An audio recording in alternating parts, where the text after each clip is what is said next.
Hello, everybody. It's Dave Neal, stand-up comic and host of Bachelor Nation News. In this video, we have an update regarding the Clayton paternity scandal. Have we made 30-plus videos about this scandal? Absolutely. And one of the most interesting parts of this scandal is actually a journalist, and I'd like to center this conversation around this journalist as they have gone missing. Now, we never knew who they were on a personal level, but they go by Chase J. Jones or Chase Jones and have multiple email accounts. Their Medium article is now deleted. Their Patreon membership is now deleted. Their YouTube channel can no longer be found. Why, and dare I get the X-Files music, why, when their intention is to be public with a smear against Clayton, have they gone missing? Follow me on Instagram at DNeals. Patreon.com/Dave Neal for behind-the-scenes bonus content. I'll be live at around 10:30 a.m. this morning, right after you watch this, and every afternoon, Bachelor Rush Hour, the hit podcast. All right, let's just go down the list. We made this story, article, video a few weeks ago where this journalist attempts a smear campaign, right? So they sent an email to me, and they sent the same email, I guess, to other people that report on The Bachelor and entertainment news people. Nobody picked up on the article. It was relatively frivolous. As a white man, I hate to comment on whether or not it's appropriate to dance to a song that features the N-word, but I think it's safe to say that it would be a slippery slope of boundaries about what is right and wrong when it comes to, TikTok and all the songs that exist in pop culture that feature this song. So we made this video. Former Bachelor Clayton Echard has an N-word problem, and we sort of broke down all of the aspects of this quote-unquote journalism that I found to be extremely problematic, which was because too many people read headlines only, and you go, oh, does he have an N-word problem? Is dancing to this song racially offensive? And the article was written by a Chase J. Jones. When you go to Chase J. Jones' Medium page where the article was written, you see that they do go to Howard, which could be Howard University, which is a historic black university, or it could be Howard Community College in Pennsylvania. I don't know which one it is. Either way, I've reached out to professors at Howard University and received no response. It was my goal to confirm that this journalist existed. In fact, I was trying to do all of this without saying the journalist's name because I wasn't trying to out a journalist, especially if they were trying to do good by their own measure. All of the tag words here: Clayton Echard, Bachelor, social justice, racism, cancel culture. So in this article, it ends by saying this is demonstrably wrong and Echard deserves to be canceled. So first of all, as far as journalism goes, that's pretty bad editorial or editing skills. So Chase J. Jones became a member of my Patreon. Now they are no longer. They signed up for 1 month, paid $5, and now they are gone. I am not allowed to see the billing records of Chase J. Jones, although it would be my belief that if subpoenaed for those records, Patreon would have to provide them. This article from Chase J. Jones, as you can see here, Chase J. Jones became a member of my Patreon on October 19th.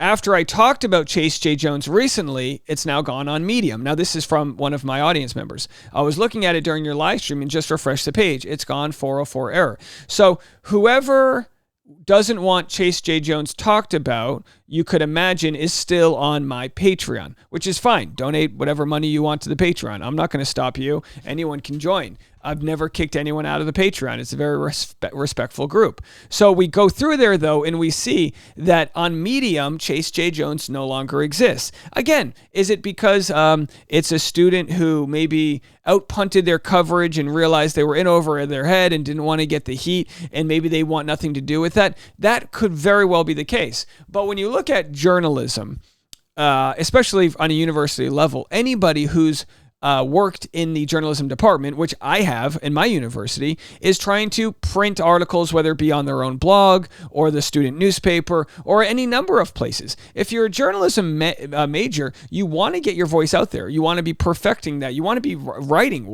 weekly. And if you're a second-year journalism major or whatever it is they say, unless it's your first week of school, which it could have been, I assume, although most people, I guess, wouldn't choose their major their first year necessarily. But say the benefit of the doubt is that Chase J. Jones is a real person, which they very well could be. Why are they now deleting this very strong stance that they took? They took a very strong stance that Clayton is wrong, and it's also questionable because why Clayton? Of all of the people, you could look at the Jenners. You could look at so many different people that will abuse African American vernacular, right? AAVE. There's plenty of people like Ariana Grande who are accused of colorism, where they're actually making their skin appear darker to co-opt black culture. There are so many different higher levels of people you could come after. Why Clayton Echard, a guy who really has no big following? He's not making a ton of money on social media. He's got, so very, very interesting right there. So again, this article is deleted on Medium, but it still exists due to Wayback Machine, which I believe can capture things that have since been deleted. So it still exists on there. There's a YouTube video here. I don't know if it exists if you click on it. Let's see. Has not archived the URL, so that page is available. I don't know if that video still exists on YouTube. We'll have to see here. So I don't know. Well, anyway, we'll dig into it, but it doesn't look like that video is still around. It's been captured. Okay, we'll go back into that. So anyway, is Chase J. Jones the same person that is Jane Doe? I don't know for sure. I am hedging my bets that it's not illegal for me to make my opinion known that there is connective tissue to the two of them. Was that a safe way to put it? So in here we have Chase J. Jones saying this is demonstrably wrong and Clayton deserves to be canceled. So clearly we know what their intentions are. Now, if Chase J. Jones happens to be Jane Doe and Clayton Echard happens to be losing money from speaking engagements because he feels like Jane Doe has been canceling him, this evidence, if proven, would show basically an open and shut case for Clayton Echard in a defamation lawsuit, which I believe you can sue not just for the money you lost, but future earnings and emotional distress and all these types of things that come along with it. So here's something that was interesting that was sent to me. And I'm actually going to pull this off the screen here so I can read it. This is someone sent this to me regarding the videos that were sent by Jane Doe and regarding the videos that were sent to me by Chase J. Jones. Okay, they both sent an attachment. When you send an attachment, there's a lot of information that exists in those files that is unable to be seen by the naked eye, but it's called metadata. It's how the sausage is made. So this person said, my boyfriend is a software engineer, and he basically said the same thing, that it's not conclusive, but there are a lot of similarities that support the idea that Chase J. Jones could be her. Chase J. Jones in her screen recording video have the same out-of-date operating software. Chase J. Jones paid domain proxy, something someone typically pays extra money to ensure privacy. They used a VPN labeled as being in Paris, France, but the domain company they use is based in Arizona. It's also, which is where Jane Doe lives. It's also registered from October 12th, coinciding with some big updates that didn't make her look good.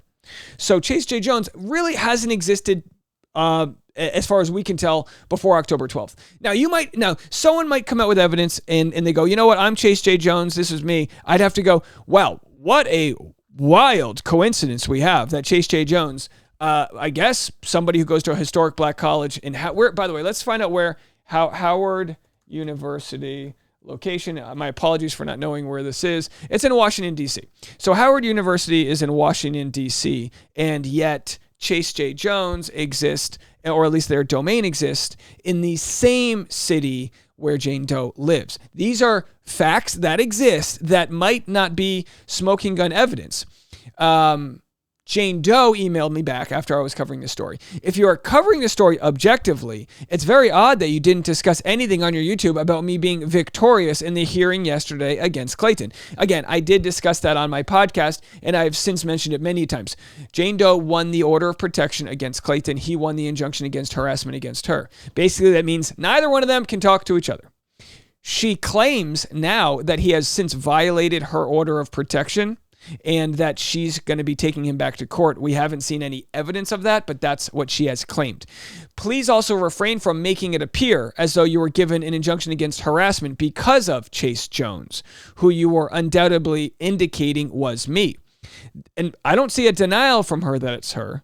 She just says, don't assume that it's me. That is not referenced anywhere on my petition for an injunction against harassment against you. Right. So she's essentially got an injunction against harassment because she doesn't like my opinions and the evidence that I've shared in the public court cases and this and that. Nothing I have said has been fact. This is the God honest truth. It's my opinions based on what I've seen, which I am entitled to share due to the very first of the amendments in the United States Constitution. So, demonstrably was used here in Chase J. Jones' email to me. And then demonstrably was also used in the cease and desist letter from Jane Doe.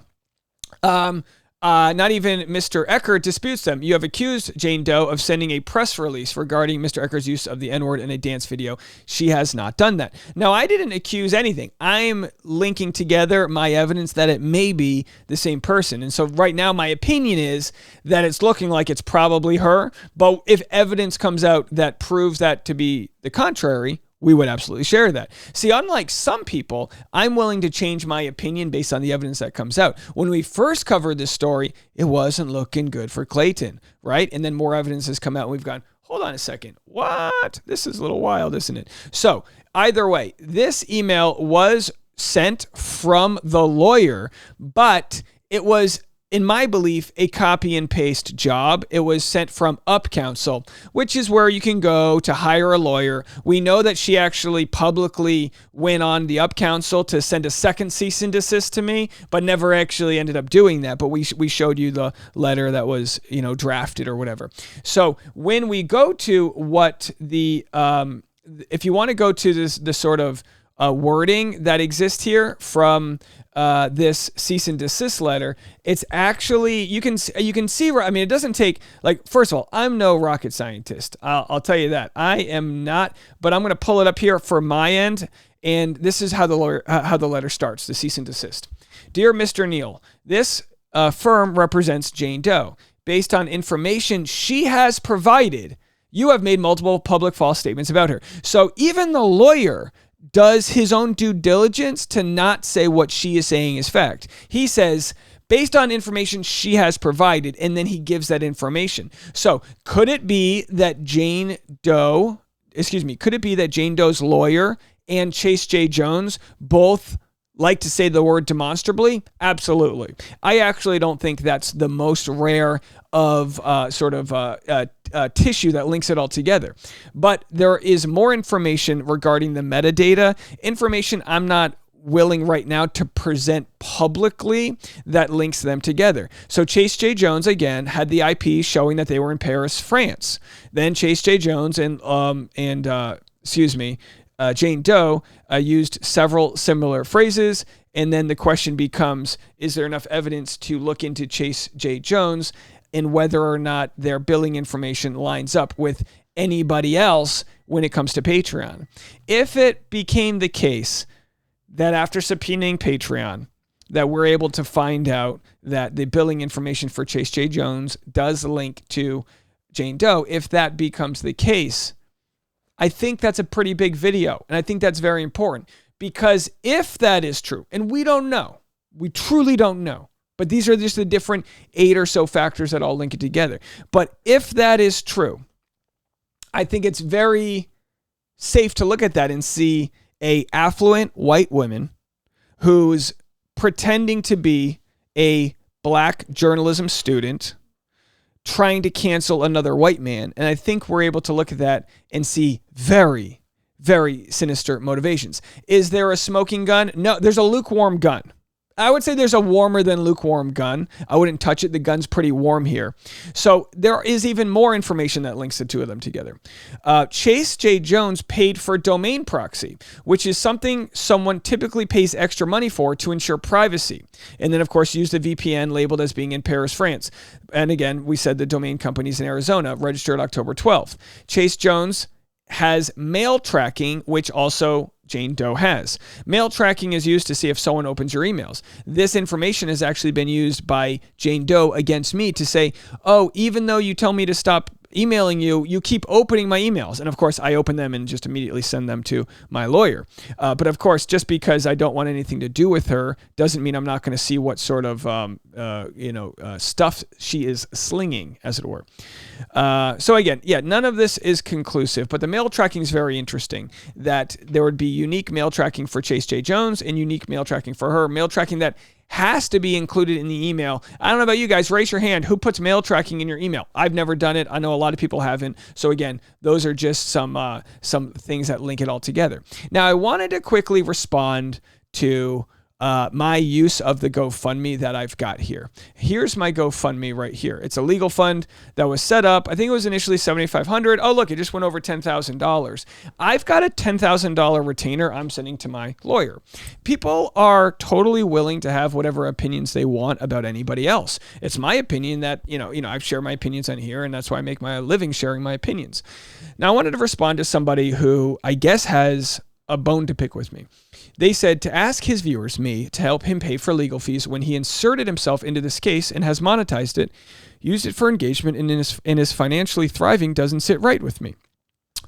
So there is multiple responses to this. Whether or not I make money on my YouTube shouldn't really, place me into blame for covering this story. Does that make sense?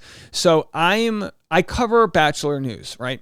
That's what I do. Sometimes I go hard on certain news and go soft on others, depending on what's interesting to me and depending on my knowledge or what I want to talk about on any given day. Well, we've gone hard on this Clayton Echard story because I believe it to be the biggest story that's ever come out of Bachelor Nation. I generally have ads put in every 3 to 4 minutes of every video. I don't really alter that for anything. To think that I'm monetizing this content to an additional level of other content, no. Am I using it for engagement? Well, that's kind of tough. I mean, this is my morning job. This is what I do every morning. I don't take days off. People show up and they get content. This is what we do.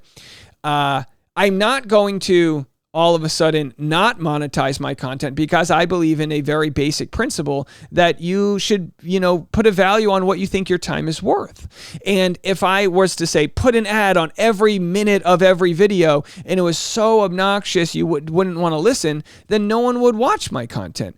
I only make money when people watch my content. I only make money when people sign up to my Patreon and when people want to be a part of my community.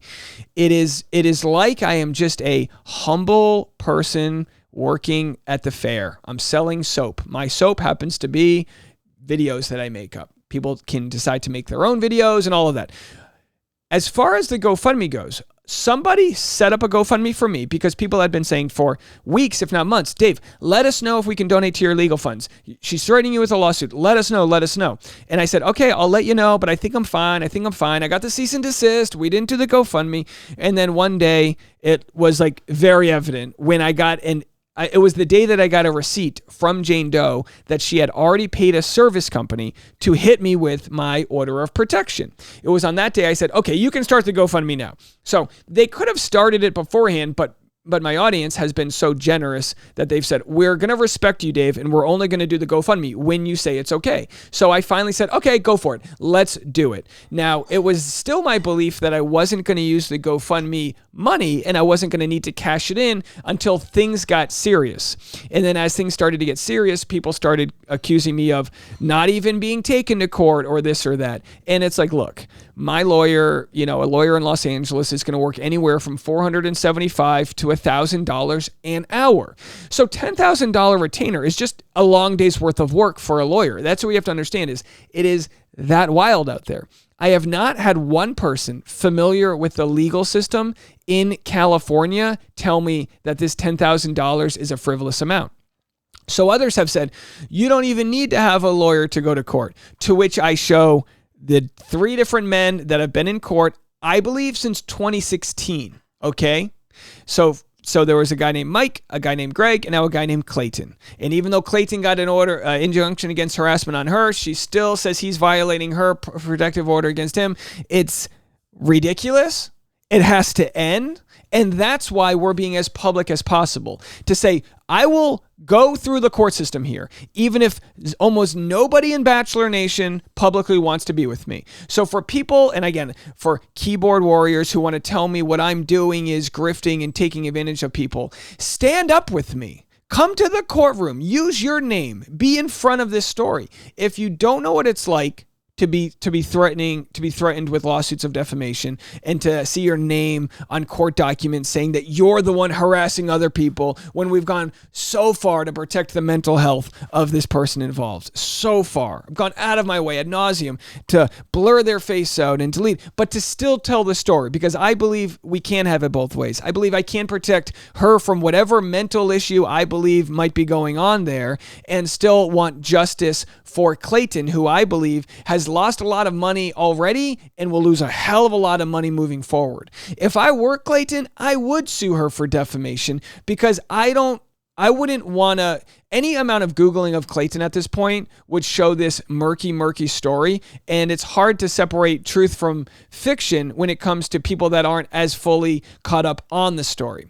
So to respond to the people that are criticizing a GoFundMe that was set up by me for people that don't have to donate, that can if they want to, I can understand the concern that some people might have a scarcity mindset where they don't want me to raise money or accept the funds, even if I have a job that pays me pretty well. I can understand that. When I look at it from a compassionate place, which is very hard because I take these things very personally, I think of the world and how tough it is right now, late stage capitalism, inflation's horrible, pays down, minimum wage sucks. People are, so when they see someone like me who's doing very well, they go, Dave, you're asking for it. You don't need this money because this money would be better served here, there, or some other place.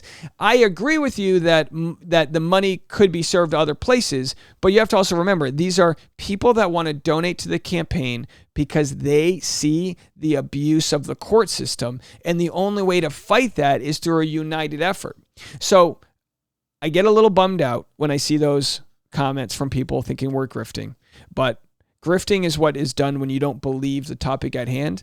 I believe I'm in the right here, and I will fight this with every way possible because I think that that's the only way for this to go away, is not to silence me. There was an option that was going to be put on the table from my lawyer that was like, look, if she wants to pay me X amount of money, I'll just stop talking about it. I didn't want that option because it's really not about the money. It's not about a cash grab from her. It's about continuing to have the conversation, to not let it die down, because that's where the little victories come from. When you try to ignore it and then Jane Doe says, oh, see, clearly I was right. Dave stopped responding to me, so clearly I was right. And that's not the case whatsoever. We will continue to talk about this. You as an audience can decide if you want to donate to the GoFundMe, which again, I would only recommend it if it's just money you don't need. Or you can decide to watch these videos, which also helps because it continues support and eyeballs on the content. Or you could decide not to watch the video this far. Some of the people that have had an issue with me aren't even watching the content. I haven't even watched Dave's videos, but I imagine he's making a mockery out of all of this, is comments that I get, which is absolutely absurd. I appreciate everyone that's been there for me. I'm not just making this video to frivolously discuss every random time a troll calls me out or whatever, just to say I understand the root cause of why a lot of people are upset. I'm going to continue doing what I do, and if I'm taken to court and I believe it's not a just reason, then I am going to fight that. And that's exactly what we're doing. For those that have stuck around, I appreciate you. We'll be live on Patreon right after this. And don't forget the afternoon podcast, Bachelor Rush Hour. All right. Bye, everybody.